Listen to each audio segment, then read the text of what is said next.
아마 우리가 퇴임 후에 인기 있었던 카터 대통령을 우리가 기억할 겁니다.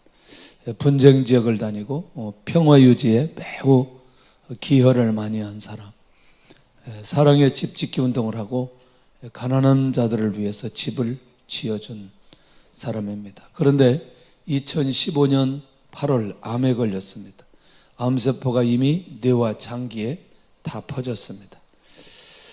그런데 이 시한부 선고를 받은 상황에서 너무나 평온해 보였습니다.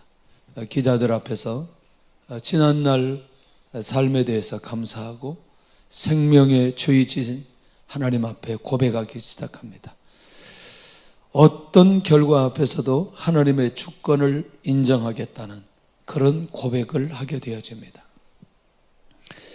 기자회견한 이후에 그가 시간이 얼마 남지는 않았지만 내가 마지막까지 내가 30년 동안 교사의 직분을 감당했는데 끝까지 감당하겠다고 고백을 합니다. 하나님의 주권을 믿고 따른다는 것은 언제나 여전히 내 삶 속에 평온한 삶을 누릴 수 있는, 그것을 유지할 수 있는 힘이 그 안에 있다는 것입니다. 누구에게든지 응답이나 역사나 축복이나 기적이나 표적이나 능력은 하나님의 주권이라고 굳이 얘기하지 않아도 그것을 받아들이는 데 어렵지 않습니다. 그런데 그것이 이렇게 질병이나 아픔이나 고난이나 환난이나 또는 예수님처럼 어떤 죽음의 자리까지 가는 것을 받아들인다는 건 쉽지 않다는 겁니다. 어느 곳에든지 선교 사역을 정리해 보니까, 선교 역사를 보니까 반드시 가는 곳곳마다 순교자들이 있었던 걸 보게 됩니다. 1차적으로 이 과정을 통해서 그 나라, 그 종족에게 복음이 증거되도록 역사해 주셨는데, 카터가 이렇게 선한 영향력을 줄 수 있었던 건 하나님의 절대 주권을 믿는 그 신앙이 그 안에 있었고, 그런 신앙인이었기 때문에 영향력을 끝까지 줄 수 있었다. 자, 오늘 우리가 예수님을 믿는 사람들이고 예수님에 의해서 사는 사람들이고 또 예수님 따라가는 사람들이고 예수님이 있는 곳에 우리도 가야 될 필요가 있다는 겁니다. 그런데 예수님이 어떤 상황까지도, 어떤 사람까지도, 어떤 말까지도, 어떤 모습까지도 그대로 다 받으셨는지, 이게 제일 중요하다는 거죠. 한번 반복하면서 우리가 좀 봐야 되겠는데, 한번 보세요. 10절 한번 보고 11절 보고 이 내용을 오늘 계속해서 반복하겠습니다. 10절 보겠습니다. 시작. 빌라도가 이르되 내게 말하지 아니하느냐, 내가 너를 놓을 권한도 있고 십자가에 못 박을 권한도 있는 줄 알지 못하느냐. 이렇게 이제 예수님께 얘기합니다. 그러니까 예수님이 뭐라고 대답하시냐면, 시작. 예수께서 대답하시되 위에서 주지 아니하셨다라면 나를 해야 할 권한이 없었으리니 그러므로 나를 내게 넘겨준 자의 죄는 더 크다 하시니라. 아멘. 오늘 이게 핵심입니다. 그러니까 예수님께서는 위에서 주신 권세라면 어떤 것이든지 다 받으시겠다, 그 고백입니다. 예. 그런데 이렇게 하면 너무나 좁아요. 빌라도의 얘기.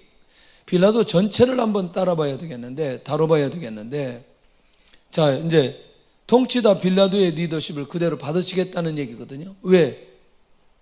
빌라도를 받겠다라고 하는 건 빌라도의 말이나 빌라도의 결정이나 빌라도의 행동, 모든 것들을 다 받으시겠다는 거죠. 왜?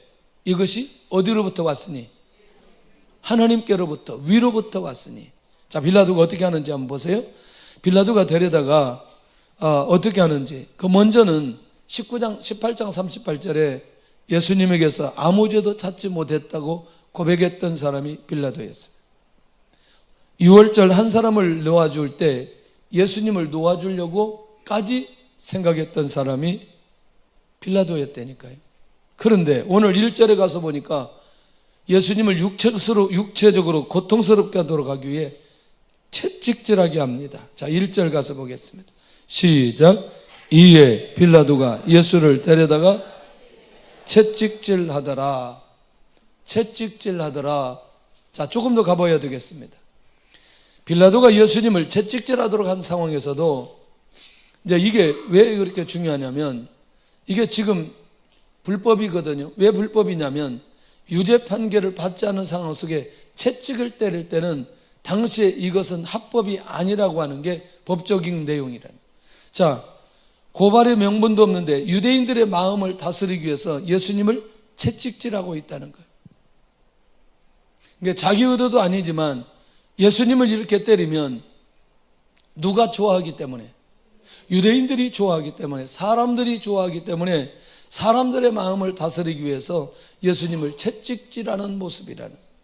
그런데 사람들의 마음을 다스리기 위해서 예수님을 채찍질하지만 예수님은 너무나 많은 고통 속에 들어가게 하는 그런 채찍질을 하는 거죠. 그런데 우리 예수님은 지금 이걸 육체적으로 감당하는 게 너무나 쉽지 않지만 육체적 고통 속에서도 위에서 하나님께서 내려주신 것으로 받아들이고 그것을 그대로 맡고 계신다는 게 오늘 중요한 의미가 있다는 거죠.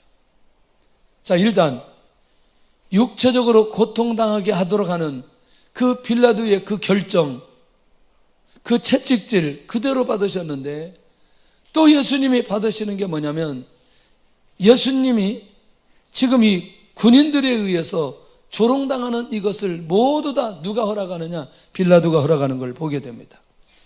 한번 2절 보실래요? 군인들이 어떻게 하는지. 시작. 군인들이 가시나무로 관을 엮어 그의 머리에 씌우고 자색옷을 입히고. 가시나무로 관을 엮는다. 그 머리에 씌우고 자색옷을 입힌다. 가시나무 관은요, 황제의 빛나는 관을 흉내내요. 예수님을 조롱할 목적으로 관을 만들었거든요. 그러니까 두 가지죠.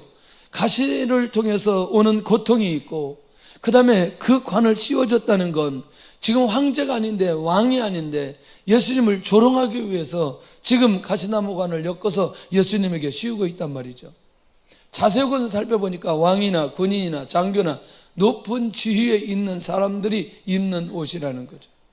그러니까 사실은 예수님이 그렇게 높은 자리에 있는 사람인 걸 인정하고 그렇게 옷을 만들어 입히는 게 아니고 거짓 왕이라고 하는 걸 조롱하기 위해서 군인들이 자색옷을 예수님에게. 죄를 지은 사람은 더 놀라야 이 예수님을 조롱하기 위해서 이 옷을 입혔다는 게 매우 중요하다. 할렐루야.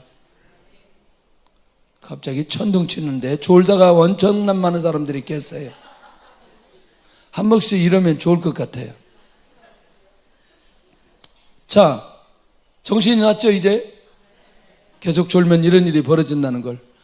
자, 그러니까 결국 빌라도에 의해서, 군인들에 의해서 진행되는 이것은 예수님을 왕으로 인정하지 않고 예수님을 통치자로 인정하지 않고 예수님을 메시아로 인정하지 않는 그것 또한 예수님이 다 받으시고 계시다. 더 놀라운 건, 자, 모습 속에서 가시나무관, 자색옷. 그런데 언어로 예수님을 더 괴롭게 하고 힘들게 하는 것은 무엇일까? 유대인의 왕이여 뭐할지어다? 평안할지어다. 언어로, 언어 폭력으로 이제 예수님을 조롱하게 되는데, 자, 여기에서 한 걸음 더 나갑니다. 여러분들 지금 여기 3절 끝에 손으로 때리더라 이런 내용 나오는데 우리 18장 22절에도 여기 아랫사람 하나가 예수님 치는 거 보시잖아요. 18장 22절 한번 보실래요? 시작. 이 말씀을 하심에 곁에 섰던 아랫사람 하나가 손으로 예수를 쳐 이르되 내가 대제사장에게 이같이 대답하느냐 하니, 그 다음에 3절 19장 3절 시작. 앞에 가서 이르되 유대인의 왕이여 평안할지어다 하며 손으로 때리려다. 그러니까 이거는 뭐냐면 예수님에 대해서 인격적인 모독과 수치를 끊임없이 예수님에게 주시고 있다. 그러니까 지난주에도 우리가 예수님이 역사적인 길을 가는데 그 역사적인 길을 과정 속에 반드시 이런 무리들이, 이런 상황이 예수님에게 있다는 사실입니다. 그러니까 사람이 경험할 수 있는, 인간이 경험할 수 있는 그 모든 것들을 주님이 다 경험하고 있다는 거죠. 가시면류관, 자색옷, 언어, 손으로 어쩌면 이렇게 영적으로, 육체적으로, 정신적으로 예수님을 이렇게 힘들고 고통스럽게 만들까? 결국 평안할지어다 라고 말하지만 황제의 왕권을 찬양하는 것처럼 풍자하며 예수님을 조롱하고 있는 거거든요. 우리가 언어 중에 사람을 조롱하는 말, 나를 조롱하는 말을 할 때에 그것처럼 견디기 쉽지 않는 게 또 있을까요? 그러니 이것 또한 예수님께서는 어디로부터 온 것이기에, 위로부터 온 것이기에 예수님이 그대로 받으시고 있다는 게 너무너무 중요하다. 살펴보았어요. 예수님이 이 땅에 왕으로 오셨는데 왕으로 몇 번의 인정을 받냐면 2번을 인정받거든요. 첫째가 뭐냐면 마태복음 2장에 예수님의 탄생 후에 동방 박사들에 의해서 진정한 경배를 받으십니다. 동방에서 박사들이 와서 별을 따라 오다가 예수님 계신 곳에 오셔서 결국 그렇게 유황, 몰약, 황금 그거 가지고 예수님 경배하는 모습을 보게 됩니다. 또 한 번은 뭐냐면 이렇게 포악한 로마 군병들에게 조롱받듯 그렇게 예수님을 경배하는 2번의 모습입니다. 자, 어떤 모습으로 예수님을 경배하든 예수님은 지금 이 모습도 왕의 모습이고 메시아의 모습이고 하나님의 아들로 하나님으로 이 땅에 오신 그 모습이 그대로 유지되고 있다는 사실을 우리는 잊어서는 안 된다는 거예요. 동방박사들의 경배도 로마 군병들의 경배도 누가 허락하셨느냐? 위에서 하나님께서 허락하셨다. 그러니 그것을 그대로 받으시는 예수님의 그 모습. 할렐루야. 자, 2번째가 이제 굉장히 중요한데 우유보다는 통치자의 말과 결단 앞에서도 그것을 그대로 받으신다. 자, 우유보다는 어쩌면 예수님이 죽으실 때까지 계속해서 등장되는 인물은 빌라도, 유대인들, 종교 지도자들 끊임없이 따라다닙니다. 예수님이 부활하시고 난 이후에 예수님을 만나는 대상자들이 완전히 달라져 버립니다. 그때 가보면 우리가 압니다. 자, 보세요. 예수님에게서 아무 죄도 찾지 못했다는 그 통치자 빌라도 앞에서 자신의 양심을 속이면서까지 변하지 않는, 진리 앞에서 변하지 않는 그 통치자 앞에서 진리에 대해서는 관심이 없고 오직 이 빌라도는 누구만 보이냐? 유대인만 보이는 거예요. 오직 자기의 성공, 자기의 출세, 자기의 목적만 보이는 그 통치자 앞에서 유대인을 향해 이는 내가 그에게서 아무 데도 찾지 못한 것을 너희로 알게 하려 함이라 이렇게 하고 예수님 내보내거든요. 한번 보세요. 5절 한번 보실래요? 5절 시작. 이에 예수께서 가시관을 쓰고 자색옷을 입고 나오시니 빌라도가 그들에게 말하되 보라 이 사람이로다 하며, 이제 대제사장과 사람들이 말합니다. 시작. 대제사장들과 아랫사람들이 예수를 보고 소리질러 이르되 십자가에 못 박으소서, 십자가에 못 박으소서 하는지라. 빌라도가 이르되 너희가 친히 데려다가 십자가에 못 박으라. 나는 그에게서 죄를 찾지 못하였노라. 지금 이렇게 얘기한다면 아무 데도 찾지 못했다. 그러니까 다시 유대인들이 또 외치기 시작합니다. 7절 시작.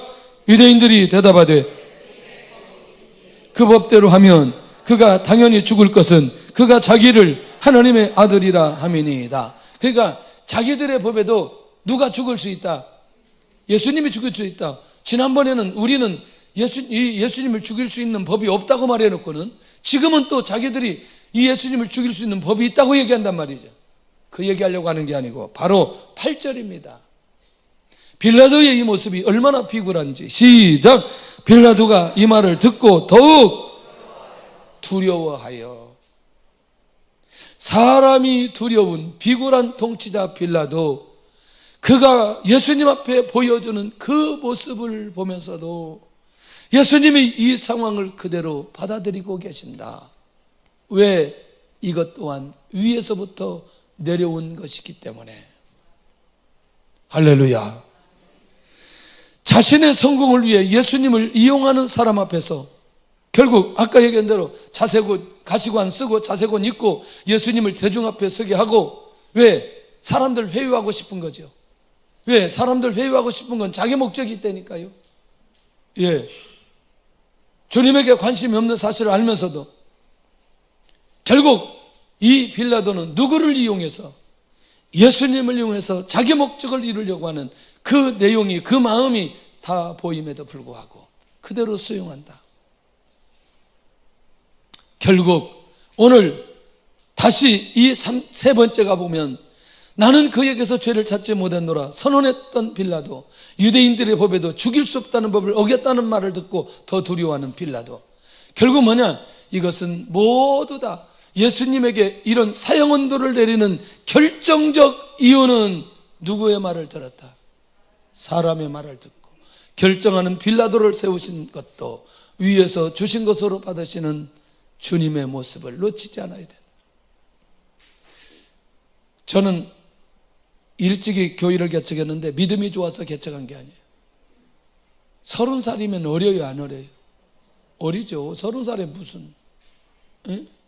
제가 34인가 5인가 그 신도시로 이사 왔는데 어느 집사님이 이쪽으로 이사 온 사람이 있어서 저를 소개해 주었어요. 소개해 줘서 제가 그 집에 신방 갔는데 뭐라고 말하냐면 고등학생이 온 줄 알았대요. 그분이 여기 앉아 있어요. 저분이에요, 저분. 나보고 고등학생이 온 줄 알았대. 34살인데 그때가. 그러니까 30살이면 그보다는 훨씬 더 젊어 보이잖아요. 제가 믿음이 있어서 그런 게 아니었다니까. 청빙 설교하고 그 다음에 공동의해서 청빙 가기로 다 결정하고 날짜까지 정해졌는데 거절당하고 그 다음에 교회를 개척하게 됐거든요. 근데 그 어간입니다. 이게 제가 가기로 했지만 거절하고 그 기간에 어떻게 해야 될 줄 몰라서 그때 교회를 개척했는데 그 상황을 맞이하는 건 쉽지 않았다는 거예요. 그런데 시간이 지나고 나서 보니 그것을 누가 계획하셨다? 하나님이 계획하셨다는 걸 시간이 지나서 알게 되는 거지, 그때는 그게 하나님의 뜻이다, 위에서 내려주신 것이다 생각하거나 판단할 수 있는 상황이 아닌 거예요. 그것도 한참의 시간이 지나고 나니 하나님이 그렇게 만들어 주셨구나. 자, 이제 2007년 2월 21일이니까 20일 날 제가 나오는데 다시 내가 들어갈 줄 알았어요. 중국에 비자를 주지 않는 거죠. 비자를 막아버렸어요. 저의 비자는 7개 기관이 막았어요. 7개 기관이. 아예 누구도 손을 못 쓰도록 7개 기관이 막아서, 한 기관이 예를 들어서 정치부에서 비자를 준다 그러면 종교국에서 막아버리고, 종교국에서 준다 그러면 공항국에서 막아버리고, 공항국에서 주면 선전부에서 막아버리고, 선전부에서 준다 그러면 안기기부에서 막아버리고, 이렇게 7개 기관이 막았어요. 다시 들어가지 못하도록. 이걸 수용하는데 쉽지 않아요. 그러니까 좋은 일이면 쉽겠는데 한 1, 2년 동안 내가 다시 들어갈 수 있을 거야, 들어가야 되지, 언젠가는 제가 중국에 들어가야 되지, 계속 그런 마음으로. 왜? 이게 해석이 되지 않으니까, 이게 하나님의 절대 주권이라고 믿어지지 않으니까 해결이 되지 않아요. 그렇게 하고 교회는 없어졌어요. 그리고 지금 들어가도 교회는 없어요. 다시 갈 수는 없어요. 만약에 그 교회가 잘 되고 그렇다면 아마 지금도 거기를 가고 싶어하는 마음이 제 안에 있을 수도 있을 거예요. 그런데 아예 그런 거를 다 정리해버리니 하나님께서 여기서 교회를 세워서 여기서 최선을 다해 하나님 앞에 헌신하고 충성하도록 하기 위한 하나님의 계획이었다. 지나고 나서 보니 그것도 하나님의 주권이라고 하는 걸 지나고 깨닫게 되는 거예요. 지나고. 할렐루야. 그때는 못 깨닫는 거예요. 그게 하나님께서 역사해 주셨다, 인도해 주셨다, 은혜를 내려 주셨다. 무슨 말인지 이해되나요? 젊을 때 그 남자 헤어질 때 힘들었어요? 안 힘들었어요? 만나고 나서 보니, 새로운 남자를 만나고 나서 보니 하나님의 주권이었어요. 장로님, 권사님이 처음이에요? 첫 여자예요? 아니에요? 첫 여자예요? 사실대로 얘기하라니까. 저렇게 낭만이 없어. 옛날에 그녀가 있어야 생각도 나고 그럴 텐데. 만나고 보니 누가 계획하신 거예요? 하나님의 계획하신 거예요. 그러니까 뭐냐면 우리도 모르게 시간이 지나고 나야 깨닫게 되어진다는. 이해되나요? 좋은 일은 별로 깨닫는 일에 오래 걸리지 않아요. 그런데 이 어려운 일은 시간이 지나야 깨닫게 되어진다. 이해되나요? 보세요. 아까 보았죠? 예수님의 생사결정권이 누구에게 있다고 말해요? 빌라도 자신에게 있다고 말하잖아요. 놓을 권한도 있고 못 박을 권한도 있다고. 이렇게 무지한 사람. 그러나 우리 예수님은 하나님의 주권이 아니면 절대로 너에게 이를 이룰 수 없다고 그렇게 주님이 말하는 거예요. 이것조차도 알지 못하는 전무지한 빌라도 앞에서도 그것을 그대로 빌라도의 결정, 빌라도의 언어, 빌라도의 행동, 이것을 그대로 다 받고 있다는 게 얼마나 중요해요. 결국 이것은 위에서 내려주신 하나님의 권한임을, 하나님의 주권임을 확실하게 믿으시는 예수님이기 때문에 누구를 수용한다? 빌라도를 수용한다. 빌라도의 결정을 수용한다. 할렐루야. 주의 은혜가 있기를 원합니다. 주의 은혜가 있기를 원합니다. 심지어 예수님 자신을 십자가에 못 박도록 내어주는 상황에서도 그것까지 받으시는. 그러니까 결국 빌라도가 예수님을 내어주는 건 누구 소리를 듣고? 사람의 소리를 듣고, 그 소리에 굴복하는 총독을 보면서도 위에서 주신 것으로 믿어버리는 예수님. 죽음을 맞이하는 상황으로 들어가는 긴박한 환경도 전부 다 누가 허락하신 것으로? 하나님께서 허락하신 것으로. 그러니까 이런 거죠. 빌라도의 결정, 빌라도의 판단, 이제 이거는 하나님이 하신 거다. 하나님이 하신 거다. 이게 얼마나 쉽지 않은지. 우리의 삶 속에 불법을 행하는 사람의 모습을 보면서 이게 하나님이 하시는 거다, 이렇게 말할 수 있다는 게 얼마나 쉽지 않은지. 주의 은혜가 있기를 원합니다. 주의 은혜가 있기를 원합니다. 자, 제가 자주 얘기했던 것 중에 한 가지였어요. 자, 뭐냐면 제가 선교진 차원에서 지형을 좀 얘기할게요. 자, 처음에 90년도, 89년도, 90년도 말에 우리 선교사들이 어디로 많이 들어갔냐면 동북삼성으로 들어갔어요. 동북삼성. 왜 들어갔느냐? 언어가 되니까. 중국어가 되지 않은 선교사님들이 제일 쉽게 접촉할 수 있는 분들이 누구였어요? 우리 동포들이었어요. 왜? 뭐가 되니까? 그러니까 그 동북산성에 있는 모든 교회들을 가서 열심히 사역을 했어요. 근데 일정 시간, 제가 볼 때는 10년 정도 됐어요. 10년 정도 됐는데 갑자기 핍박이 오기 시작했어요. 지금 사역을 잘하고 있다니까요.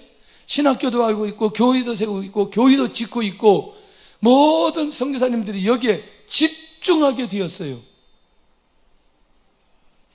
아니, 이 핍박이 오니까 어떻게 돼요? 아니, 어떻게 되냐고. 거기에 있을 수 있냐고요. 어떻게 되죠? 어떻게 되죠? 그렇죠. 내륙으로 흩어지게 되었습니다. 이분들이 생각할 때, 중국 정부에서 생각할 때 자기들끼리 언어가 되는 사람들에게 복음을 증거하는 건 선교가 아니라고 자기들이 생각했다는 거예요. 그래서 이 사람들을 핍박을 하니까 중국 전역에 싹 흩어졌어요. 누가?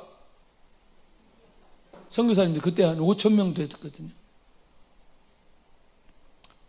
우리 교단만 몇 명인데 이게 지금 몇 명이라고 다 나왔기 때문에 몇 명이라고 얘기할 수 없는데 그때 한 400가정까지 됐어요. 많이 갔죠. 근데 우리나라하고 사드 문제 때문에 문제가 되어서 다시 핍박이 오기 시작했어요. 그리고 왕창 나왔어요. 어디로 갔을까요? 자, 이거는 어려움이 아니에요. 왜냐하면 내가 선교사로 헌신하고 내가 선교사로 충성하기로 했는데 내가 그곳에 사역할 수 없는 환경을 만들어버리고 그리고 나와야만 되는 그런 상황들. 그런데 흩어져 있는 화교를 향해서 다 나가기 시작하는 거예요. 지금 이 상황은 너무나 쉽지 않게 이것을 받아들이기에는 너무나 아프고 어려운 상황이지만 놀라웠게도 이것은 하나님의 전략과 하나님의 계획이었다는 사실을 하나님께서 가르쳐 주시고 인도해 주셨다는 사실. 문중경 전도사님이 유명한 분인데 그분이 아이를 못 낳는다고 얼마나 시댁에서 소박을 맞았는지, 이루 말할 수 없는 고통과 아픔과 그 시련을 겪고 예수님을 믿고 그 다음에 전도자가 되고 그 다음에 신학을 하고 그 다음에 그가 하나님 앞에 헌신하기 시작하는데 가는 곳곳마다 복음의 역사가 일어나. 아마 대부분의 유명한 목사님이 그분에게 전도받고 목회자가 되고 한국교회의 1세대의 역할을 했던 분들입니다. 자, 우리는 조금씩 우리의 눈이 열려질 필요가 있다. 뭐냐면 하나님의 역사와 하나님의 은혜가 끊임없이 우리에게 일어나는 건 사실이지만 하나님께서 인도하시는 방법은 이렇게도 인도하시며 하나님의 절대 주권을 나타내기도 한다는 사실을 우리가 눈이 열려야 될 필요가 있다는 거죠. 그러면 지금 이제 뭘 봐야 되냐면, 왜 그러면 예수님은 이렇게 받아들이기 어렵지 않았을까? 그리고 실제로 예수님이 구체적으로 그렇게 위에서 내려주신 권세라는 사실을 인정하게 됐을까? 예수님의 육체적 고통, 수치심, 모멸감, 이것들이 왜 그게 가능했을까? 이게 이사야 53장 5절에 이미 이사야 선지자를 통해서 얘기해 놨어요. 그가 채찍에 맞음으로 우리가 나음을 얻게 되고. 그러니까 예수님이 채찍에 맞는 건 결국 누구 때문이다? 나 때문이라는 사실이에요. 우리를 위해서 구원받아야 될 모든 사람을 위해서 예수님이 채찍에 맞아야만 되었다는 거예요. 그런데 이미 이 내용을 이사야 선지자를 통해서 이미 예언해 놓았다. 그러니 주님은 위에서부터 내려오는 이 하나님의 뜻을 순종할 수밖에 없다는 거예요. 채찍은 육체적 고통과 수치심을 느끼게 하는 것과 빨리 죽음에 이르게 한다는 거예요. 이 채찍이 그러니까 더 빨리 죽게 만든다는 거예요. 고통을 더 가해가지고. 예수님을 비난하고 채찍과 고난과 죽음에 이르는 상황까지도. 그런데 두 번째가 이제 중요한데, 두 번째가 뭐냐면, 아니 이것까지도 주님이 받으신다니까요. 왜? 죄인과 함께 못 박히게 되어지는 것도 위에서 주신 것으로. 이게 뭐냐면 이사야 53장 12절에 시작, 그가 자기 영혼을 버려 사망에 이르게 하며 범죄자 중에 하나로 헤아림을 받았음이니라. 그러니까 무슨 말이냐면 다른 강도들과 함께 중죄인으로, 그런 범죄자로 취급을 받아 십자가에 죽으신다는 예언인 거예요, 이게. 그러니까 이것조차도 이미 예수님은 하나님의 계획 속에 죄가 없지만 범죄자와 함께 십자가에 못 박혀 죽으시는 이것까지도 받으셔야만 되는. 쉽지 않죠. 가장 인정하기 어려운 극악무도한 범죄자로 취급받는 상황에서 예수님께서 십자가에 죽으신다는 이 사실이 얼마나 끔찍한지. 그런데 그것을 그대로 받으신다? 받지 않는다? 받으신다. 왜? 위에서 내려주신 권세이기 때문에. 심지어 세상에 군인들이 옷이 없어서 예수님의 옷을 제비 뽑아 자기들이 나눠가는 거예요. 그런데 이 내용이 다윗이 예수님에 대한 고백할 때 시편 22편 18절에 그대로 예언됐다니까요. 내 겉옷을 나누며 속옷을 제비 뽑나이다. 이걸 다윗이 얘기했는데 그때 다윗이 고백했다니까요. 근데 다윗이 자기 옷을 누가 나누어, 자기 속옷을 누가 제비 뽑아, 자기도 모르게 그의 입이 열려 앞으로 메시아가 이 땅에 오셔서 십자가에 죽으실 때 이런 상황이 벌어질 것을 그가 예언했는데 그 내용을 주님께서 직접 경험하신다니까요. 그리고 그걸 직접 받으신다니까요. 군인들이 옷을 뽑아 제비 뽑아 가져가는 그것까지도 하나님의 계획 속에, 하나님의 주권 속에 진행되는 것으로 받고 있는 이 모습. 자, 무슨 얘기냐면 이 얘기가 좀 설명이 필요합니다. 진리를 말할 수 있는 상황에서도 위에서 주신 것으로 받아낸다. 그 말이 뭐냐면 진리에 대해서 주님이 지금 상황에서 많이 말씀하실 수 있는 상황에서도 얘기하네. 자, 빌라도가 너는 어디로부터냐? 이렇게 이제 물어요. 지금 9절에. 어디로부터냐? 그러면 예수님이 대답하셔야 되잖아요. 예수님이 대답을 안 하시는 거예요. 이사야 42장 2절 한번 보실래요? 시작. 그는 외치지 아니하며 목소리를 높이지 아니하며 그 소리를 거리에 들리게 하지 아니하며. 그러니까 대답하지 아니하시는 이것도 결국엔 누구의 뜻으로? 하나님 아버지의 뜻으로. 할렐루야. 여메란이라고 아세요? 여메란 몰라요? 응? 배우 여메란. 그렇지, 복사수가서다. 기도는 안 하고 맨 그것만. 그런데 이번에 그 손석희 그 대담에 나와서 얘기하는 걸 잠깐 듣는데, 기억 중에 자기의 남은 게 뭐 있냐, 배역 중에. 그랬더니 자기 성품과 상관없이 했던 걸 얘기를 하더라고. 그게 뭐냐면 막 외치는 거예요. 막 소리 지르는 거. 소리 지르는 거. 그런데 그 다음 말이 중요하더라고. 자기가 그렇게 하고 나니까 자기 안에, 자기 성품은 아닌데 속이 시원하더래요. 여러분 어때요? 어디 가서 말을 하면 시원해요? 시원하지 않아요? 시원하지 않나 보구나. 여러분 기도하고 나면 어때요? 마음이 일단 차분해져요. 정돈이 되어져요. 하나님 앞에 위임하고. 사람하고 대화를 나눠도 여자들 수다 떨고 가서 집에서 전화로 또 하고 나중에 또 만나자고 해도 그렇게 하고 나면 어때요? 예. 근데 이게 사람이 삶 속에서 누구에게든지 그렇게 소리를 낼 수 있을 때 소리를 내는 건 병이 들지 않게 되어져요. 그런데 예수님은 지금 이 아주 극단적인 상황, 죽음의 현장까지 가는 그 상황 속에서 진리를 얘기할 수 있고, 예수님이 죄가 없다고 말할 수 있고, 예수님이 하나님의 아들이라고 말할 수 있고, 예수님이 땅의 왕이라고 말할 수 있는 그 수많은 내용들이 예수님에게 있지만 말씀하지 않는, 외치지 아니하며 목소리를 높이지 아니하며 그 소리를 거리에 들리게 하지 아니하며. 왜? 이미 이사야 선지자를 통해서 예언해 놓았거든요. 결국 빌라도의 신문에 반응하실 예수님의 모습까지도 이미 구약에 예언된 말씀을 이루시고 있다는 것입니다. 할렐루야. 하나님의 뜻을 알고 확실하게 순종한 사람이 성경에 인물들이 많이 있지만 저는 이 엘리야를 잊을 수가 없어요. 저는 어디 가서 누가 설교 부탁을 하면 이 열왕기상 17장을 합니다. 열왕기상 17장을 하는 이유가 있어요. 우리는 모두 다 갈멜산의 응답을 모두 다 생각하고 기억하고 있는데, 이 왕 중에 가장 악한 왕이 아합 왕입니다. 그런데 그 아합 왕 앞에 가서 뭐라고 말하냐면, 내 말이 없으면 수년 동안 우르나 이슬이 있지 않겠다고 얘기합니다.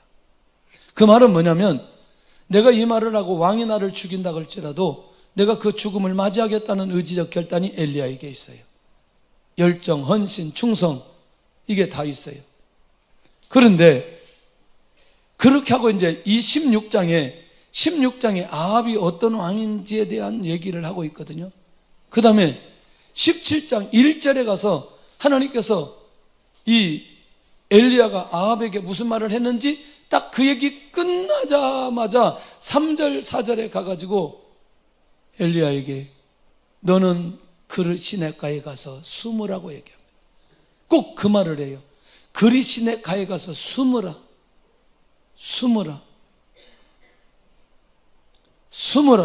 지금 엘리야는 죽을 준비가 됐다니까요.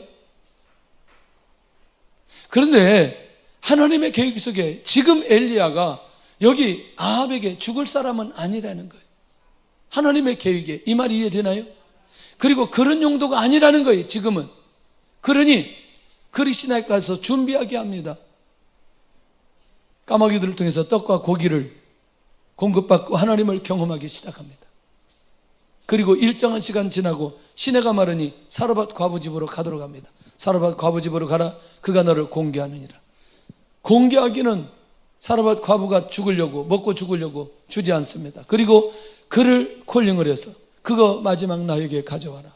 그리고 그 집에 그 기름, 그 밀가루가 떨어지지 않도록 만듭니다. 그리고 그 집에 아들이 죽어버립니다. 그리고 아들을 살립니다. 그리고 하나님을 경험하기 시작해요. 그리고 난 이후에 다시 하나님이 엘리야를 부릅니다. 근데 주목해야 될 내용이 있어요. 사르밧 과부 집에 가서는 하나님이 말씀하시지 않아요.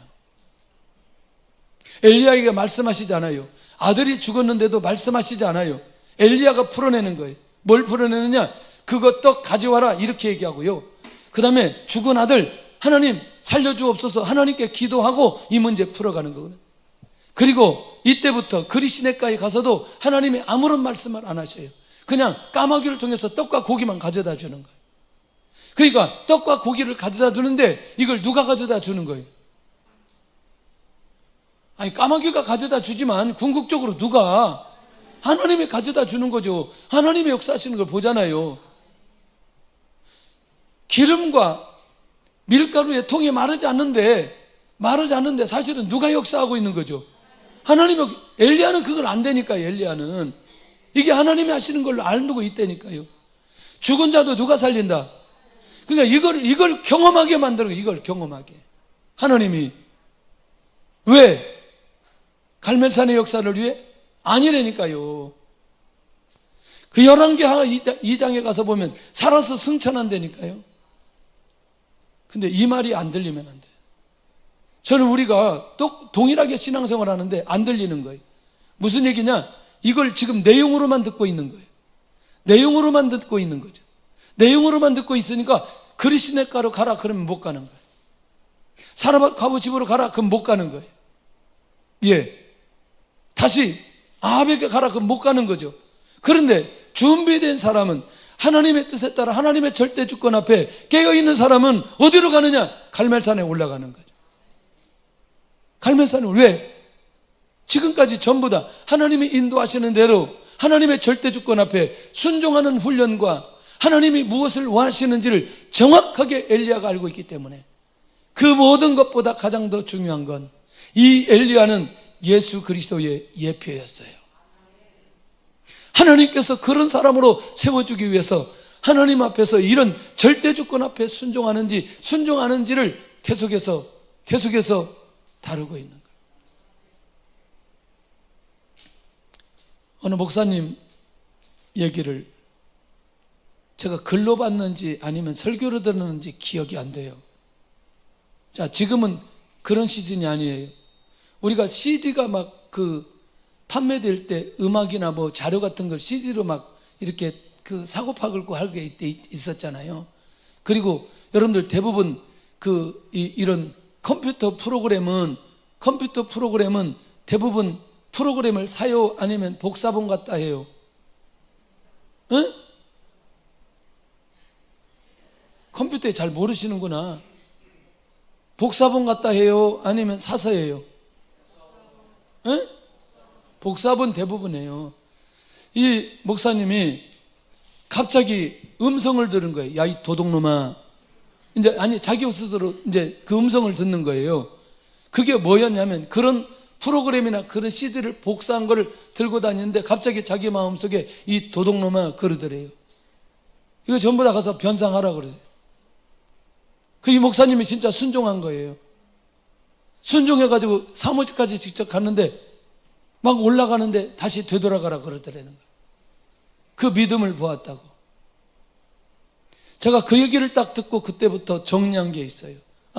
절대 복사본은 안 되겠다. 제가 한국에 나올 때마다 CD를 사고 그 다음에 CD를 사고 그때 회사에 연락을 했어요. 제가 중국에서 나왔는데 제가 중국에 가면 이거를 한국에서 구입할 수 없으니 내가 이 CD를 복사해도 되겠냐고 물어봤어요. 내가 이 복사해서 나누면 어떻겠냐 그랬더니 괜찮대요. 그거는 괜찮대요. 네.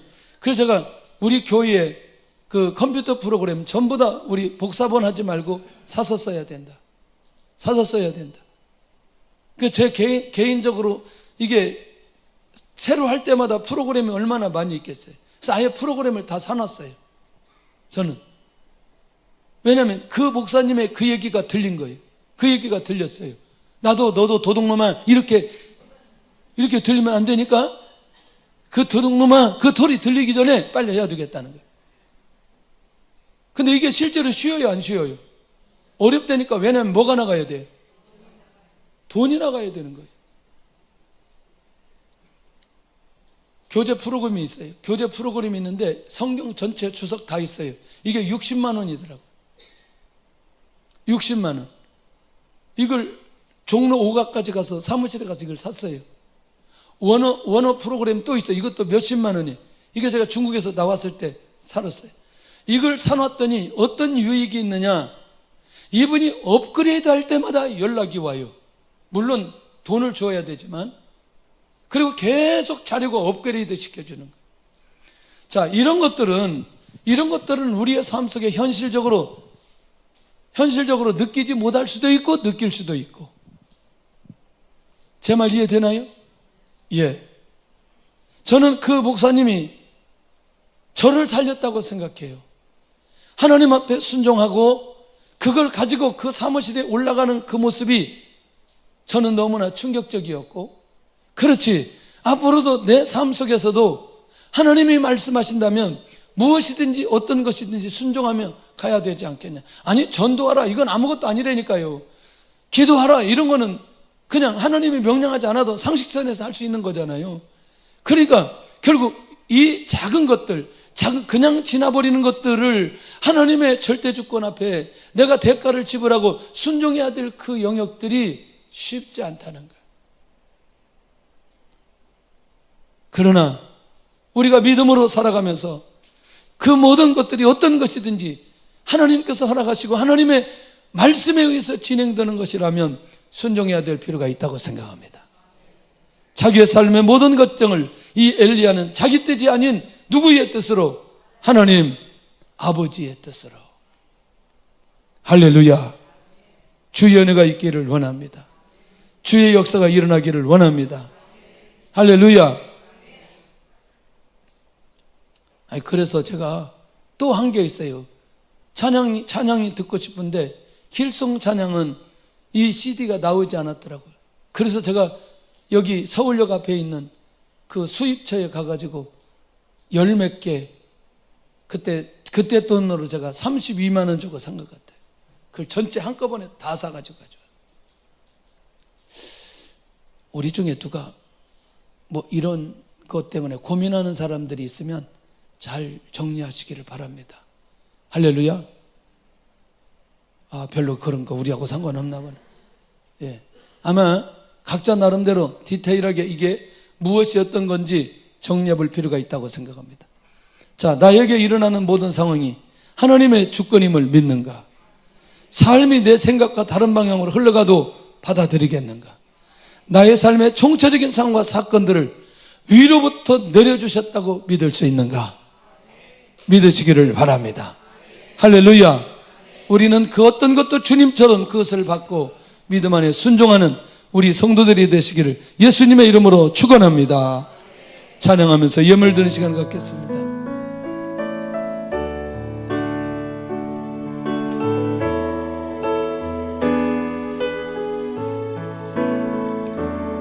오 하나님, 나의 약함을 어찌하여야 합니까?